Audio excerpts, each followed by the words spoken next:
मेरे प्रिय छात्र छात्राओं, मैं महेश झा, व्याकरण विषयक सहायक प्राध्यापक, कीर्ति नारायण कामाख्या संस्कृत महाविद्यालय महारील मधुबनी, आप सबों के लिए आवृत्ति हेतु परम लघु मंजूषा ग्रंथ में शक्ति निरूपण प्रकरणस्थ शाब्दबोध विषयक जानकारी प्रस्तुत कर रहा हूँ। इसमें सबसे पहले प्रमाण के विषय में जानकारी प्रस्तुत कर रहा हूँ।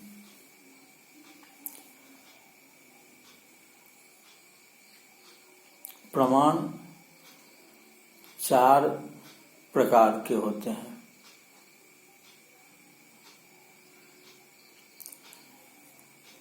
तत्र प्रत्यक्षानुमानोपमान शब्दाः प्रमाणानि इति गौतम सूत्रे शब्दश्चाप्तोपदेश रूपः प्रमाणम्।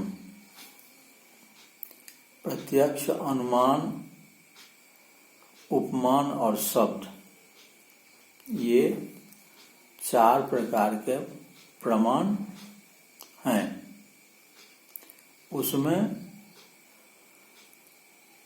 आप्तोपदेश रूप शब्द प्रमाण भी है। यह बात गौतम सूत्र में कहा गया है। अर्थात गौतम ने आप्तोपदेश रूप शब्द को प्रमाण मानते हैं।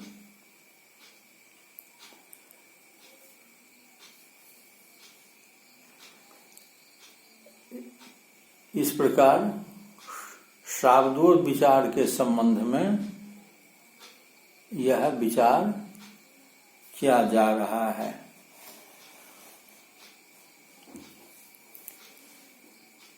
प्रत्यक्ष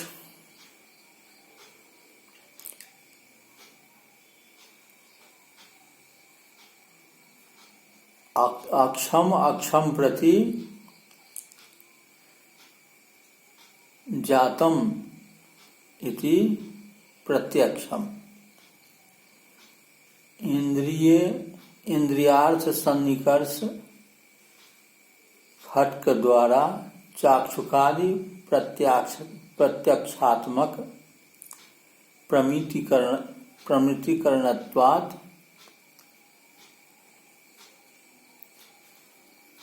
प्रत्यक्ष प्रमाणम।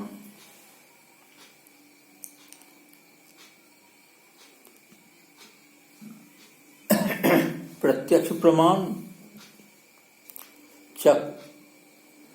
चक्षु आदि इंद्रिय के द्वारा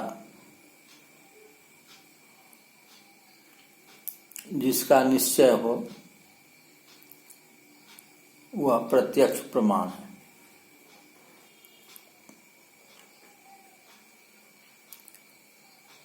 दूसरा प्रमाण है अनुमान। अनुमितिकरणम अनुमीयते लिंग द्वारा ज्ञाप्यते अनेन इति अनुमानम। लिंग परामर्श।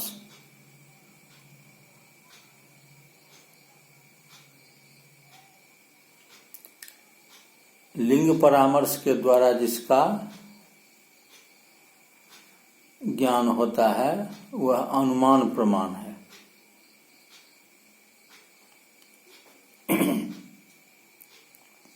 तीसरा है उपमान। उपमितिकरणम उपमानम। उपमीयते सादृश्येन ज्ञाप्यते अनेन इति उपमानम। सादृश्य ज्ञानम। वाच्यवाचक संबंध ज्ञानम उपमिति। वाच्यवाचक संबंध का जो ज्ञान है वही उपमिति है। और चौथा है शब्द। शब्दीयते निग्रहानुग्रहो क्रियते अनेन इति शब्द। शब्द आप्तोपदेश रूप। आप्तोपदेश रूप जो है वह शब्द प्रमाण है। आप्त किसको कहा जाता है? तो अनुभवेन वस्तु तत्वस्य कार्त्स्येन निश्चयवान रागादि वसादपि नान्यथावादी यह स।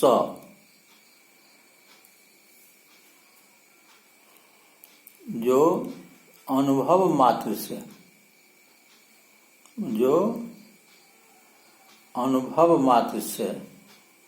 अपने ज्ञान मात्र से पदार्थों के वास्तविक ज्ञान सभी प्रकार से निश्चय करे वही आप्त पुरुष कहलाते हैं।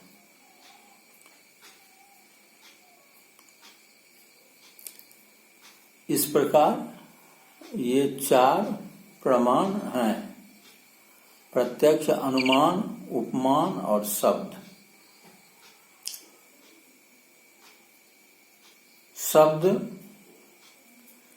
शब्द से होने वाला जो ज्ञान है वही शाब्दबोध कहलाता है।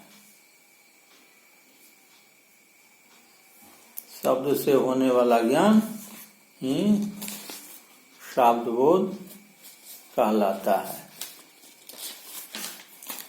शब्दादागतः शाब्द। शब्दादागतः शाब्द।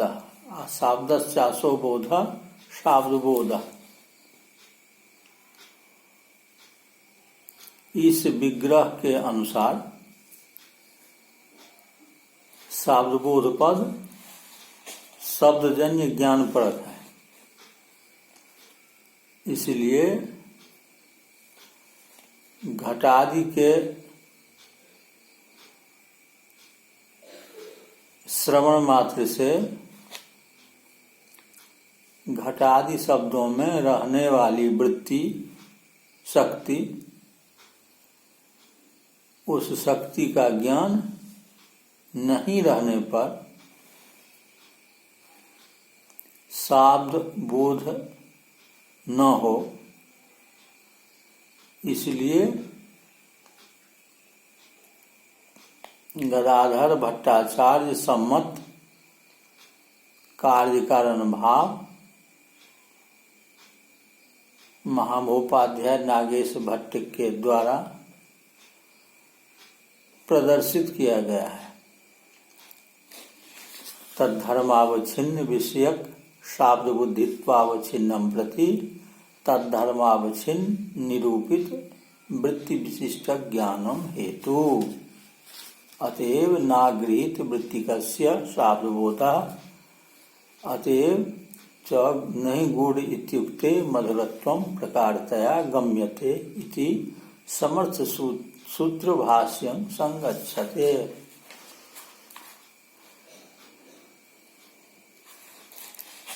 जिस धर्म से युक्त लक्ष्य रहता है वह धर्म लक्ष्यतावच्छेदक कहलाता है।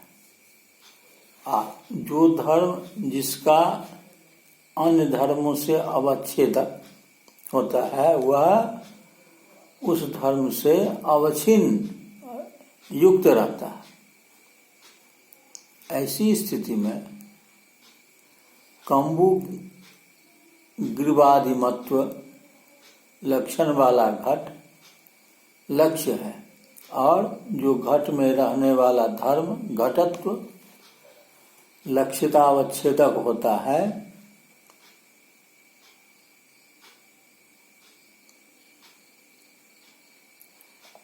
क्योंकि घटत्व धर्म घट में रहने वाले धर्म पटत्व का अवच्छेदक है।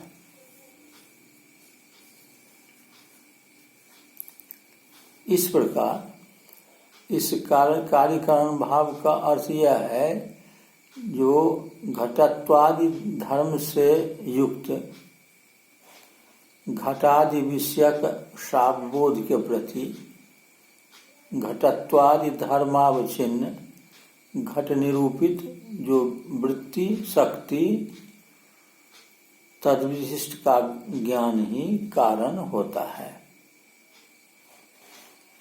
शाब्दबोध में वृत्ति ज्ञान कारण होने के कारण अगृहीत वृत्ति का, अज्ञात वृत्ति शक्ति का शाब्दबोध नहीं होता है।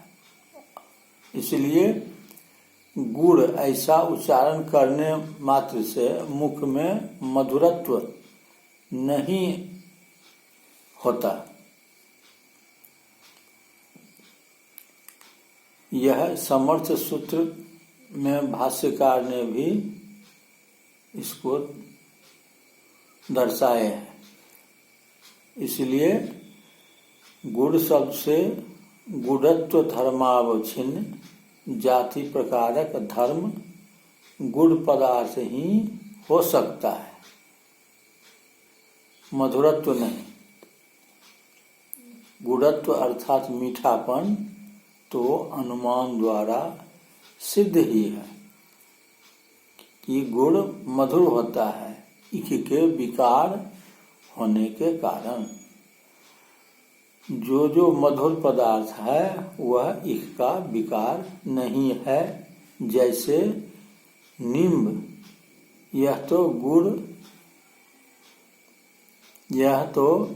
गुड़ इक्षु विकार ही है, यह उपनय कहलाता है, क्योंकि हेतु में पक्ष धर्मता का प्रतिपादक वचन ही उपनय कहलाता है।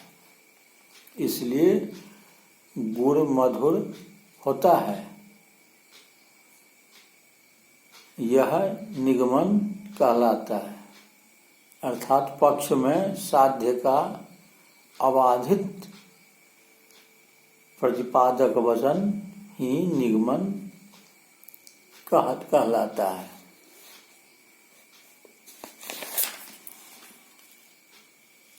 अब यहाँ एक संदेह होता है कि यदि घट पर घटत्वावच्छिन्न में शक्त है तो शक्ति ग्रह काल में वृत्ति ज्ञान को क्षणिक रहने के कारण ग्रहिता यदि किसी अन्य कार्य में आसक्त होकर उपेक्षा करे तो उसे संस्कार नहीं होना चाहिए, किंतु होता है। यह कैसे? इसके समाधान में ऐसा कहा जा सकता है कि ज्ञान यद्यपि क्षणिक है, किंतु भाष्य ग्रंथ में ज्ञान 2 क्षण तक रहता है, ऐसा सिद्धांत किया गया है। इसलिए वृत्ति विषयक अपेक्षा ज्ञान ही संस्कार का उत्पादक है। इसलिए अन्य मनस्क होने पर भी संस्कार बना रहता है।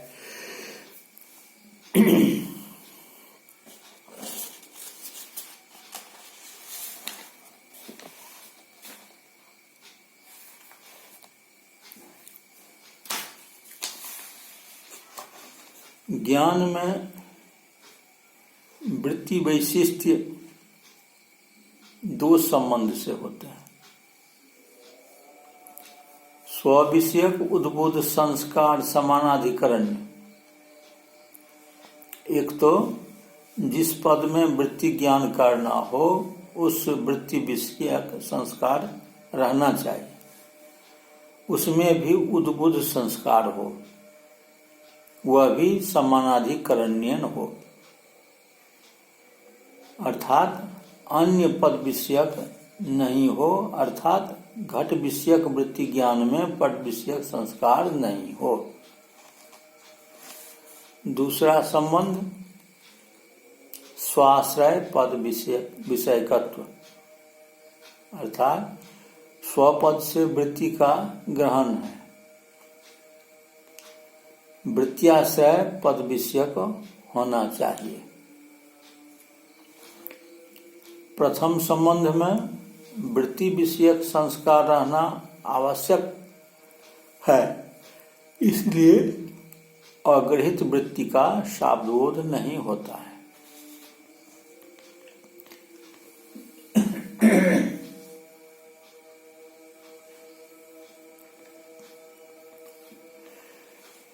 इस संबंध में उद्बुद्ध संस्कार रहना आवश्यक कहा गया है, इसलिए विस्मृत अर्थात वृत्ति को भूल जाने पर संस्कार उद्बुद्ध अर्थात स्फुरित नहीं होता है, उसका शाब्दबोध भी नहीं होता है। द्वितीय संबंध में वृत्त्याश्रय पद विषयक कहा गया है, इसलिए जिसमें वृत्ति ज्ञान अपेक्षित हो, उस पद को जो जानते नहीं हो उसका शाब्दबोध नहीं होता है।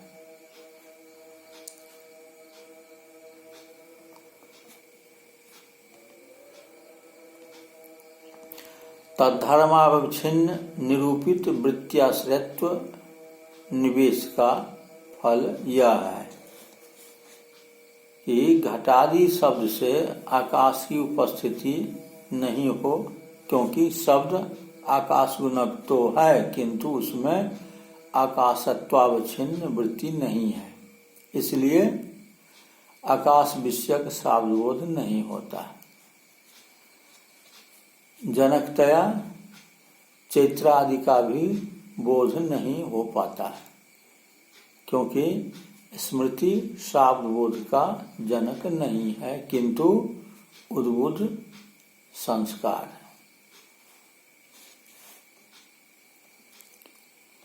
अब यहाँ यह प्रश्न उठता है कि संस्कार जब अतीन्द्रिय पदार्थ है तो संस्कार भी पदार्थ है या नहीं, इसमें क्या प्रमाण है? इसके समाधान में ऐसा कहा जा सकता है कि संस्कार जन्य ज्ञान ही स्मृति है। स्मृति के आश्रय से कारण संस्कार का अनुमान